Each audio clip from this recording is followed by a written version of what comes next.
हुतात्मा दिनाचा औचित्य साधून सीमा बांधवांचा कोल्हापूर जिल्हाधिकारी कार्यालयासमोर धरणं आंदोलन करून एल्गार। गेली 69 वर्षे कर्नाटक सरकारच्या दडपशाही विरोधात संयमानं आणि लोकशाही मार्गाने आंदोलन करत असलेल्या मराठी एकीकरण समितीनं कोल्हापूर जिल्हाधिकारी कार्यालयासमोर धरणं आंदोलन करत बेळगाव, कारवार, निपाणी, भालकी, बिदर यासह संयुक्त महाराष्ट्र झालाच पाहिजे अशा घोषणांनी कोल्हापूर जिल्हाधिकारी कार्यालय परिसर दुमदुमून गेला। कोल्हापुरातील सुद्धा सर्वपक्षीय नेत्यांनी बेळगाव सीमावासियांच्या आंदोलनास पाठिंबा देत हम भी कुछ कम नहीं हे दाखवून दिलं। रहेंगे तो महाराष्ट्र में नहीं तो जेल में अशा घोषणा देत कोल्हापूर शिवसेना उभाटा पक्षाचे नेते विजय देवणे तसेच कोल्हापूरचे खासदार श्रीमंत शाहू महाराज यांनी धरणे आंदोलनात सहभाग घेतला व सीमा बांधवांना पाठबळ देत पायात पाय न घालता हातात हात घालून सर्वांनी एकजुटीने लढूया आणि सीमा प्रश्न सोडवू या अशी ग्वाही शाहू महाराज आणि सीमा बांधवांनी दिली।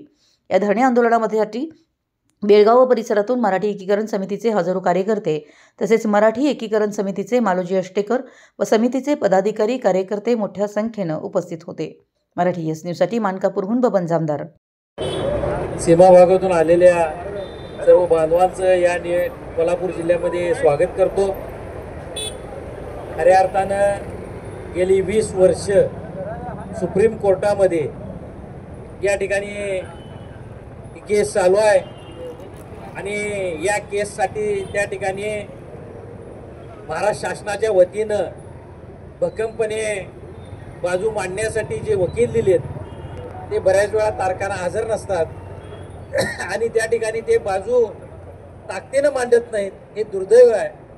आणि ही बाजू त्या ठिकाणी ताकदीनं मांडली पाहिजे। कोल्हापूरमध्ये जे पेरलं जाते ते राज्यभर उगवलं जातंय, त्या पद्धतीनं कोल्हापुरातनं हे आंदोलन चालू झालं की हा वनवा अगदी महाराष्ट्राची राजधानी मुंबई इथपर्यंत धडक देणार आहे, त्यात कोणीही कमी पडणार नाही याची मला खात्री आहे। यासाठी या ठिकाणी कोल्हापूर जिल्ह्यातल्या विविध पक्षांचे सगळे पदाधिकारी या ठिकाणी आज उपस्थित राहिलेत। आपल्याला खऱ्या अर्थानं